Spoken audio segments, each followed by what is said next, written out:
Hola, mi nombre es María Guerrero y hoy les voy a hablar qué impacto tiene el trato deshumanizado en los pacientes desde una perspectiva psicológica.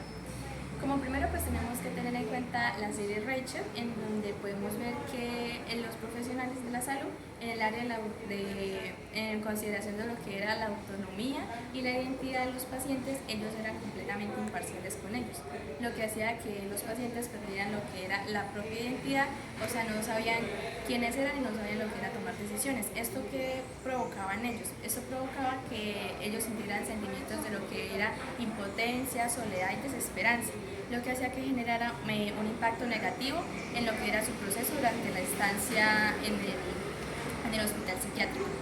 Podemos ver que el personal de salud con los pacientes tenía un trato deshumanizado. ¿En qué sentido? El personal era frío con los pacientes y no tenían en cuenta lo que era la propia opinión de ellos. También tenemos que tener en cuenta la desconfianza y el miedo que le tenían los pacientes al personal de salud. El personal de salud tenía un trato deshumanizado con los pacientes, en el sentido de que eran muy fríos y no les daban apoyo emocional.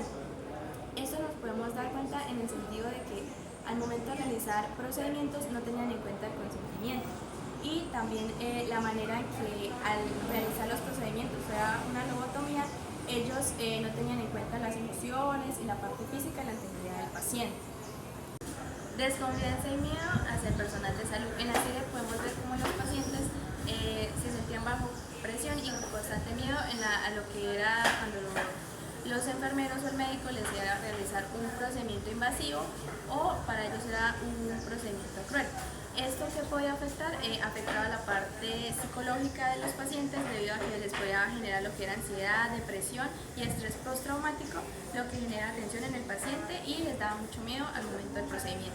También tenemos que tener en cuenta el aislamiento. Los pacientes vivían en constante aislamiento y no estaban en contacto con lo que eran sus seres queridos y tenían poco contacto con lo que era el personal porque tenían una interacción más bien fría con los pacientes. Esto que hacía pues que los pacientes desarrollaran lo que era ansiedad y depresión y estrés postraumático, debido a que no tenían un apoyo emocional, lo que afectaba el tratamiento y su calidad de vida en la estancia hospitalaria. Podemos tomar como ejemplo del trato deshumanizado las enfermeras. La jefa de enfermeras seguía al pie las indicaciones de lo que el médico le daba y los tratamientos, al ser invasivos o crueles, afectaban mucho la parte emocional del paciente. Como ejemplo del trato deshumanizado podemos tener en cuenta lo que eran las enfermeras, más que todo la enfermera jefe del Hospital de Lucía. La enfermera jefe seguía al pie de la letra lo que le decía el médico, así los procedimientos fueran crueles o que podían provocar tortura, la enfermera lo seguía al pie de la letra y no le importaba el bienestar del paciente. También debemos tener como ejemplo las pacientes que eran lesbianas. Las torturas a las que eran sometidas eran tratos deshumanizados a las cuales ellas no estaban de acuerdo, pero eran bajo la supervisión de la enfermera y el médico. Ya como último, como conclusión de esto, podemos tener en cuenta que las consecuencias de todo este trato deshumanizado son la ansiedad, la depresión, el trauma y la desconfianza que puedan llegar a tener los pacientes con el personal de salud. Podemos también ver la práctica profesional que tenía el médico, ya que él quería tener lo que era el control y el poder en los pacientes y lo que era el Hospital de Lucía.